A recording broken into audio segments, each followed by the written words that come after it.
10 years kaming magka-live-in dito ng boyfriend ko sa ibang bansa. May asawa at anak siya sa Pinas. Napunta siya dito sa ibang bansa dahil sa asawa niya, hindi daw makaya ang trato sa kanya. At para mabigyan na rin ng magandang buhay ang mga anak niya. At dito kami nagkakilala. Nagkakasama lang kami every day of ko 3 days. Ako lang ang pamilya at kaibigan niya dito. Meron siyang kapatid pero malayo dito sa amin, about 9 hours drive. Mula nung nagkakilala na kami, alam kong may sakit siya na diabetic. Last week, galing kami sa doktor niya sa kidney. And nasa stage 5 na siya ng chronic kidney disease. Sooner or later, kailangan niyang mag-dialysis. Umattend na rin kami ng dialysis education. At ito nga yung problema ko sa kanya ngayon. Ayaw niyang ipaalam sa mga kapatid niya at pamilya niya na nandito sa ibang bansa kung ano yung sitwasyon niya ngayon. Sabi niya kapag sinabi niya sa pamilya niya sa Pinas, pauuwiin siya at ayaw niyang maging pabigat sa kanila at sa gastusin ng pagpapagamot at dialysis niya. Pinilit ko siyang sabihin sa pamilya niya kung ano yung sitwasyon niya, pero ayaw niya. Ayaw rin naman niyang maging pabigat sa akin dahil everyday magdadialysis siya, which is sa bahay lang siya magdadialysis. And after niyang magdialysis, pwede siyang mag-work sa gabi or gumawa pa rin ng normal routine niya. Feeling ko mas gusto niya pang mawala na lang kaysa maging pabigat sa akin or sa pamilya niya. Binilin niya sa akin na kapag nawala daw siya, ipakiremate ko na lang siya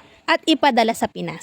Sabi ko hindi ko pwedeng gawin yon. May pamilya ka na sila ang magdedesisyon para sa'yo. Gulong-gulo at natatakot ako na mawala siya. Hindi ko alam yung gagawin ko kung kailangan ko bang ipaalam sa asawa or sa anak niya kung ano ang kalagayan niya ngayon. Hindi ko rin masabi sa pamilya ko kung anong sitwasyon niya ngayon tungkol sa sakit niya. Araw-araw dinadasal ko na sana wag siyang magdialysis at palagi na lang akong umiiyak. Sa ngayon, nire-ready niya ng lahat ang mga bagay-bagay na dapat na niyang ayusin. Kinukumbinsi ko siya na mag-dialysis kung ayaw niyang umuwi sa Pinas. At least dito, libre lahat ng gamutan. Pwedeng sa bahay gawin yung dialysis. Pero sinasabi niya rin sa akin na ayaw niya rin maging pabigat sa akin at may buhay din daw ako. Sabi ko sa kanya kahit na masakit, gusto kong umuwi siya sa pamilya niya ng malakas pa. Everyday naman na nagchat-chat siya sa pamilya niya pero hindi niya masabi kung ano yung kalagayan niya. Alam nilang may sakit pero hindi ganitong malapit na mag-end stage yung kidney niya. Paano ba, Mami Len? Hindi ko alam kung paano ko kakausapin yung pamilya niya. Gusto ko sana kahit sa kapatid or sa anak niya lang sabihin. Pinipilit ko siyang sabihin niya sa pamilya niya yung sitwasyon niya. Ayaw naman niya. Palapit ng palapit yung araw ng check-up niya at sobra akong kinakabahan. Kapag nawala siya, ang sakit-sakit. Lalo na kapag nakikita kong inaayos niya ng lahat. Ngayon habang hindi pa sinasabi ng doktor niya kung kailan mag-start ng dialysis, ini-enjoy na lang namin yung araw na magkasama kami. Mami Len, sana mabigyan mo ako ng advice. Wala akong ibang mapagsabihan sa sitwasyon na walang huhusga sa akin. Alam ko naman na maling magmahal ng may asawa at palagi ko yung hinihingi ng tawad kay Lord. Maraming salamat po. Confidential na lang po yung identity ko.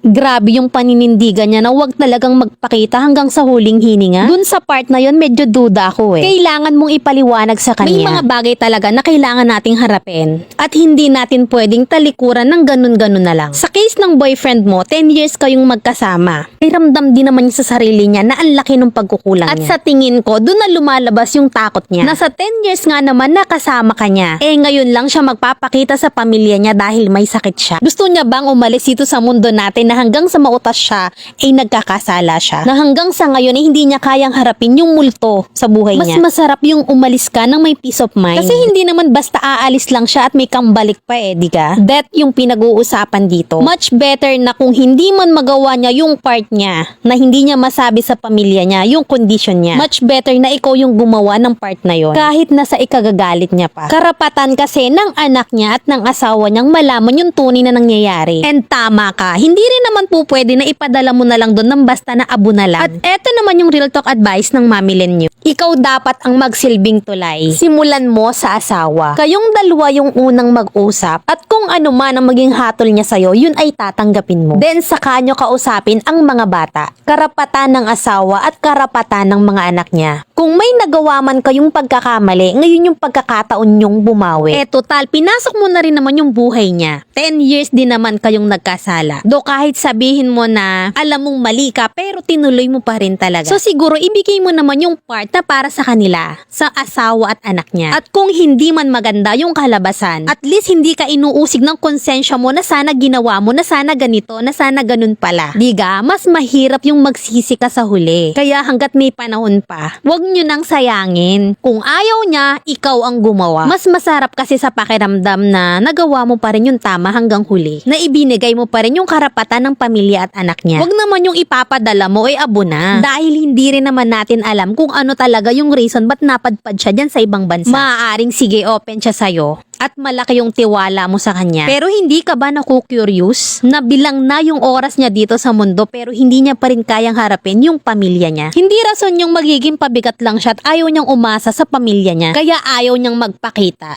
Kaya hanggat maaga pa, gawin mo kung ano yung tama.